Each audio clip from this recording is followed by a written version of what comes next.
అన్నమయ్య జిల్లా తంబలపల్లి మండలం కోస్వారిపల్లిలో వెలిసిన శ్రీదేవి భూదేవి సమేత శ్రీ ప్రసన్న వెంకటరమణ స్వామివారి వార్షిక బ్రహ్మోత్సవాలలో భాగంగా 24/1/2026 శనివారం రాత్రి శ్రీదేవి భూదేవి సమేత శ్రీ ప్రసన్న వెంకటరమణ స్వామివారి కళ్యాణోత్సవాన్ని వైభవంగా భక్తి శ్రద్ధలతో ఘనంగా నిర్వహించారు. 25/1/2026 ఆదివారం ఉదయం శ్రీవారి రథోత్సవం మరియు ఈరోజు రథసప్తమి సందర్భంగా నిర్వహించిన ఈ కార్యక్రమం ఎంతో వైభవంగా భక్తి శ్రద్ధలతో నిర్వహించారు. తిరుమల తిరుపతి దేవస్థానం వారు మరియు కోస్వారిపల్లి గ్రామ ప్రజలు, చుట్టుపక్కల మండలాల ప్రజలు, భక్తులు పెద్ద ఎత్తున పాల్గొని విజయవంతం చేశారు.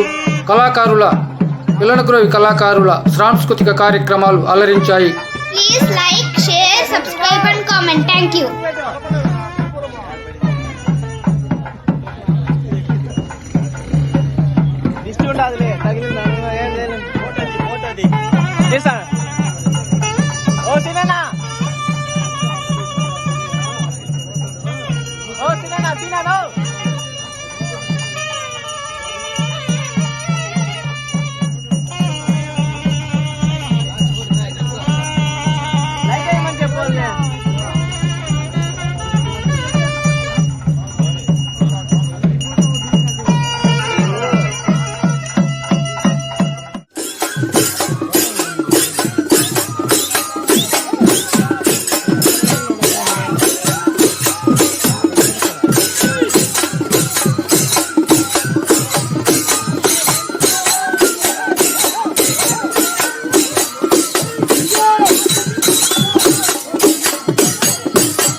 కోస్వారిపల్లి, ముద్దలదొడ్డి, దయాలవారిపల్లి, వేపంచేనపల్లి, దిగుమట్రవారిపల్లి, చిన్నపరెడ్డిగారిపల్లి తదితర ప్రాంతాల పిల్లనగ్రోవి కళాకారుల బృందం స్వామివారి తేరు ముందు నాట్యమాడారు, అలరించారు.